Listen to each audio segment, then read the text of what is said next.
পণ্য যেখান থেকে আসে সেখানেই জোরদার করতে হবে অভিযান। বিস্তারিত আশিকুর রহমান চৌধুরীর রিপোর্টে।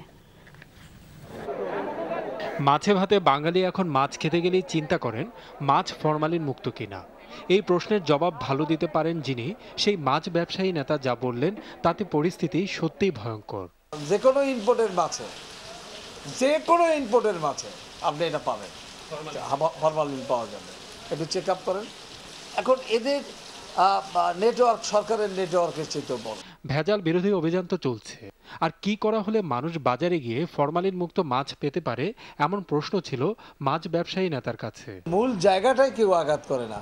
বরফের মধ্যে এখন ফরমালিন দেওয়া হচ্ছে।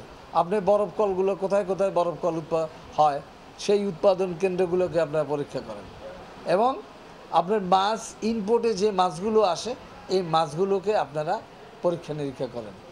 মাছ থেকে ফল বাজার, ভেজালের ভিড়ে আসল চেনা দেয়। পুরো আমের মৌসুমে মোবাইল কোর্ট অভিযানে কেমিক্যাল মিশিয়ে আম পাকানোয় শাস্তি হয়েছে অনেকের।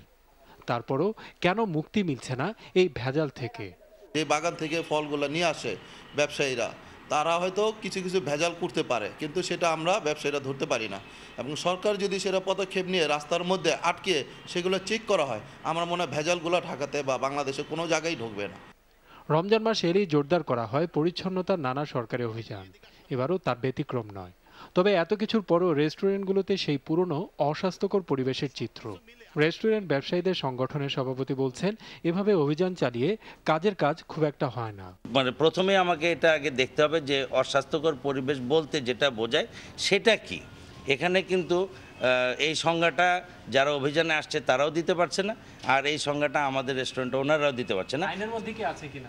আইনের মধ্যে আছে, কিন্তু আইনের মধ্যে যেভাবে আছে সেইভাবে আইনটি সঠিকভাবে প্রয়োগ হচ্ছে না, এটাই হচ্ছে বিষয়। তবে আমরা যদি এখানে বসি, সংশ্লিষ্ট কর্তৃপক্ষের সঙ্গে, আমরা জানি যে তাদের সঙ্গে বসলে একটা সমাধান অচিরেই বেরিয়ে আসবে।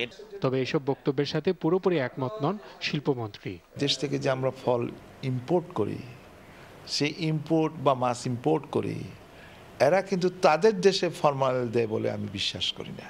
যখন আমাদের দেশে বা মাছ যখন আমাদের দেশে আসে, তখন এখানে হয়তো আড়তে সেটা মিক্সার দিতে পারে, কিন্তু যারা ব্যবসায়ী তারা তো বুঝে যে এখানে ফরমালিন আছে। তারা যদি মনে করে যে ফরমালিনযুক্ত মাছ আমি বাজারজাত করব না, তাহলে তো এটা তার সামাজিক দায়িত্ববোধ থেকে সে স্ট্যান্ড নিতে পারে। মন্ত্রীর আশা, মাঠ পর্যায়ে ভেজাল বিরোধী অভিযান আরও বিস্তৃত করে শাস্তির বিধান বাড়ালেই মিলবে ভেজাল আর কেমিক্যাল মুক্ত ফলমূল, তরিতরকারি। Ashikur Rahman Chowdhury, NTV news, Dhaka.